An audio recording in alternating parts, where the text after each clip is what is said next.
Es que si puedes ubicar tu abuelo dentro de su generación, nos introdujo a su hermano, pero ¿cuántos de los viejos viven? Y esta sabiduría todavía dura. Y la otra es la parte de comer los frijoles, que antes la dieta diaria era frijol con tortilla. Y este ha cambiado también a partir del clima. Entonces, ¿puedes hablar un poquito de la como gastronomía de hoy?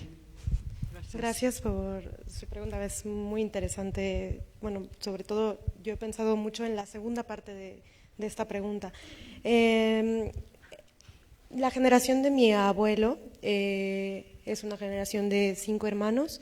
Viven aún 2 y uno es quien aparece en la película, ¿no? Este Avatar, de alguna manera, que le llamaban su gemelo, pero que, Abel, y que justamente él tiene una historia muy parecida a la de mi abuelo. Se queda a cultivar el campo, sus hijos se quedan y de alguna manera es como un espejo de lo que pasó cuando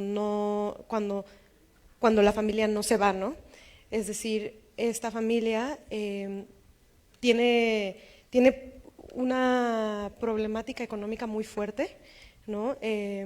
Especialmente, y esto aparece solamente en pinceladas en la película, los últimos 10 años han sido desoladores en términos de cambio climático, y aunque ellos habían logrado ir subsistiendo con su producción para autoconsumo y venta, en los últimos 10 años, específicamente los últimos 4 años, los ciclos cambiaron completamente. O sea, una cantidad de granizo inusitada de repente aparece en vez de las lluvias tardan muchísimo más en llegar y hay nuevas plagas y hay, ¿no?, un cambio completamente diferente. Entonces, es un poco una diferencia, porque la generación de mi madre, que si bien mi abuelo siempre estuvo bien ligado al campo y siempre estuvo produciendo, mi madre y sus hermanos al final le colaboraban un poquito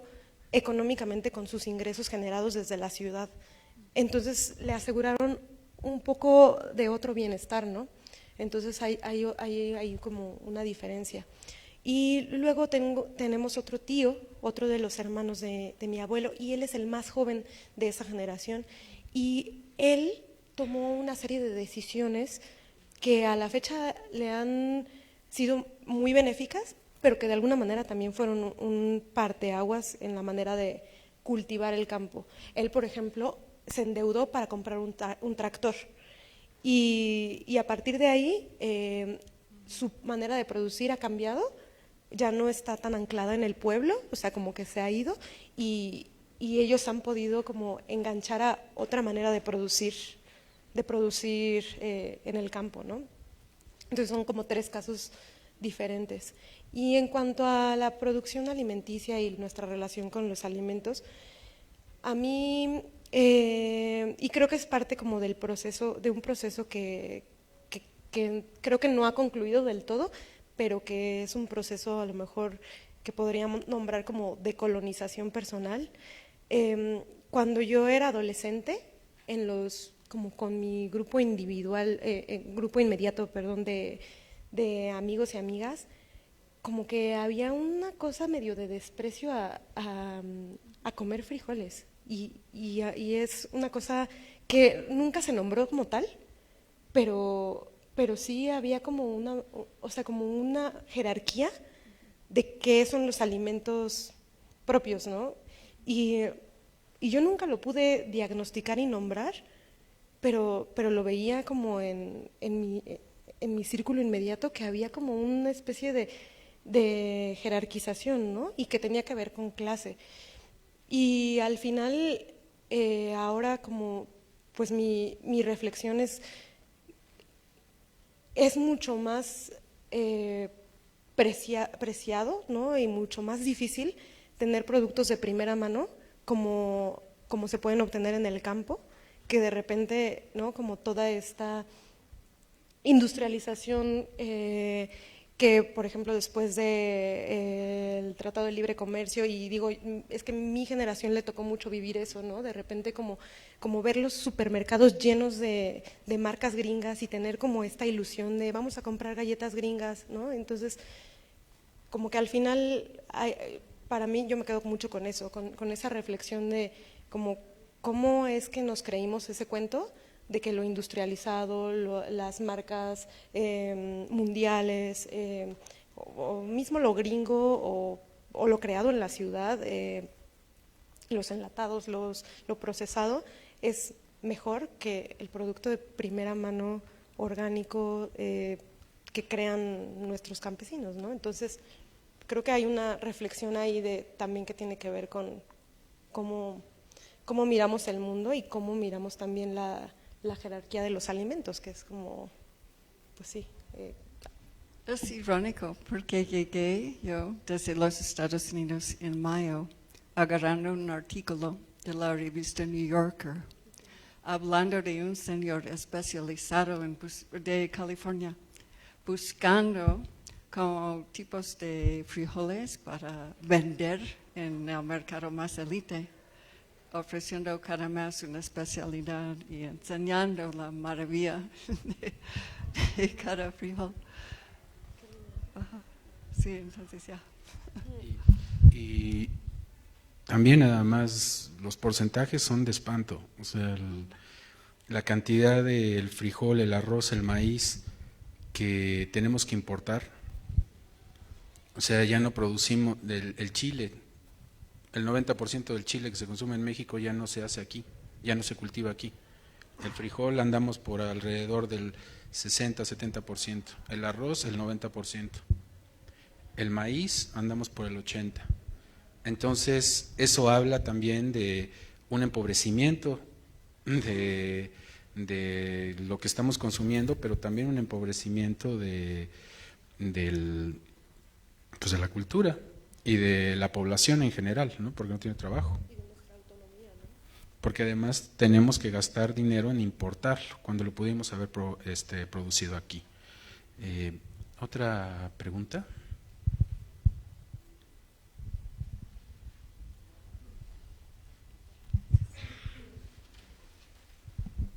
Gracias. Bueno, igual, primero felicidades, me gustó mucho tu película y mi pregunta es más, sobre la preproducción. No sé, al ser un poco tu película como más un poco documental, no sé si no tenías como alguna especie de guión o algo así, o si durante la filmación se fueron como ocurriendo las imágenes, o si ya las tenías como bien, pues sí, ya las tenías como claras en tu mente. Y también el proceso con la fotografía, me gustó muchísimo la fotografía y al ser, por ejemplo, los amaneceres y así, estaba sujeta también a que te tocaba, ¿no? El día de filmación, en cómo fuera el día o qué la naturaleza te prestaba para tomar y que no. Si nos platicaras un poco como cómo fue ese proceso de seleccionar tus imágenes y con tu fotógrafo, cómo fue como la transmisión de director fotógrafo, la selección de lo que querías como tener bien claro transmitir y lo que querías como dejar a un lado. Pues gracias, me parece que justo das en el clavo con cómo se realizó esta película, porque tal cual, muere mi abuelo en 2014, yo tengo esta promesa que quiero cumplir, no tengo nada de certezas de cómo cumplirla, sobre todo una especie de pesar de su ausencia, ¿no? Y de trabajar con la ausencia, que es como una cuestión que creo que en el documental es constante, ¿no? Así, trabajar con la ausencia, cómo representamos lo que no se puede ver, ¿no? Y yo, pues, la verdad, solo tenía una cámara, una Canon 60D y una grabadora Zoom de audio. Y con esto me fui al terreno y empecé como a elaborar lo que según yo iban a ser notas para eventualmente tal vez pedir algún apoyo y bajar una carpeta. Pero cuando estaba ahí me di cuenta de que era algo que yo tenía que hacer solita, que en esto de ¿no? De como comentaba ahorita, de hacer cine un poco más desde el corazón, que se podía beneficiar mi limitación de recursos para tener cierta libertad y trabajar en soledad, porque a mí me hubiera costado mucho trabajo trabajar con un fotógrafo o fotógrafa para poderles explicar lo que yo quería hacer. Entonces yo al final asumí la cámara y yo hice entonces pues la foto de la peli y entonces esto me permitió explorar y experimentar mientras hacía. Entonces no tenía certezas, tenía intuiciones. Por ejemplo, sabía que para mí era muy importante hablar de las escalas, hablar de lo pequeño pero también de lo grande, ¿no? Y entonces no puedo explicar muy bien por qué, pero yo intenté muchas veces hacer como estos movimientos de cámara que iban del cielo a lo pequeño. Y muchos de ellos fueron errados, ¿no? Porque también, o sea, soy fotógrafa documental, pero no tengo una experiencia muy amplia en fotografía previa. Entonces, pues erré muchas veces se me sobreexpuso, muchas veces ni siquiera le puse grabar al botón en entrevistas importantes. Entonces fue un proceso de mucha prueba y error. Pero lo interesante en ese sentido era que yo tenía la cámara y que de alguna manera mis intenciones no tenían que pasar por las palabras. Es decir, a veces creo que en este proceso de racionalización del conocimiento, como que también tenemos, no sé, o sea, es como que se cierra un poco las posibilidades de lo que se puede hacer, ¿no? Y entonces, pues mis movimientos de cámara creo que pertenecían a pues, algo muy subjetivo y algo muy como de la experiencia propia. Y al final después yo edité la película. Entonces, bueno, hay un coeditor que también entró en un segundo momento, pero el yo haber tenido la cámara y después yo haber podido editar el material me permitía pues un conocimiento de lo que había, que era de primera mano, ¿no? Porque pues como había muchas fallas, había mucho material que no servía, pues a lo mejor alguien que hubiera estado editando veía en una toma de, no sé, 3 minutos, 2 minutos y medio de fallas, ¿no? Y en los últimos 30 segundos yo sabía que había algo. Entonces eso me permitía como adentrarme a mi propio material de una manera muy libre y sobre todo también como hacerlo con la calma. Porque yo mientras tanto pues estuve trabajando, o sea, mi trabajo que me da para vivir, digamos, ¿no? Y entonces entre medias iba haciendo la producción de la película. Como que esto hizo que se prolongara el proceso por 5 años, pero para mí fue algo benéfico, al final lo veo así en retrospectiva, porque mi manera de ver el proceso desde el inicio al final cambió mucho. Hubo un gran tramo del montaje donde yo creía que esta película era desoladora y que iba a terminar de manera deprimente, ¿no? El campo se ha acabado, no hay manera de continuar, mi abuelo no está. Y en este transcurrir de los años hubo un aprendizaje en mí que es, si bien hay un fin, también hay la posibilidad de un inicio. Y entonces creo que esto fue por el tiempo que pude llegar a esa conclusión. Gracias. Felicidades.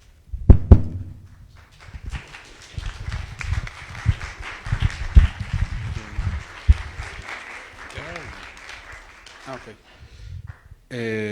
¿Alguna otra pregunta o no? Bueno,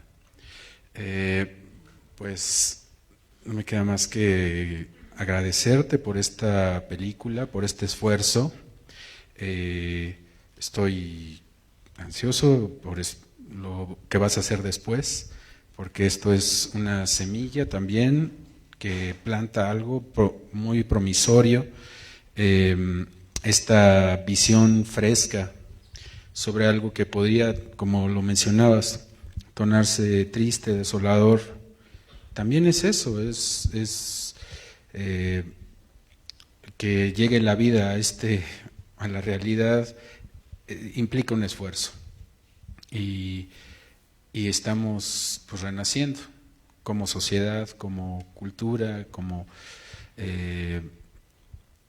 identidad, y películas como la tuya aportan mucho. Y también, sobre todo para gente que está comenzando y que quiere involucrarse con el cine, también es muy importante encontrar una voz, no necesariamente pensar en el cine industrializado, sino como algo, como una labor amateur que nace del amor, que nace de la voluntad, que nace de la pasión, de la amistad, ¿no?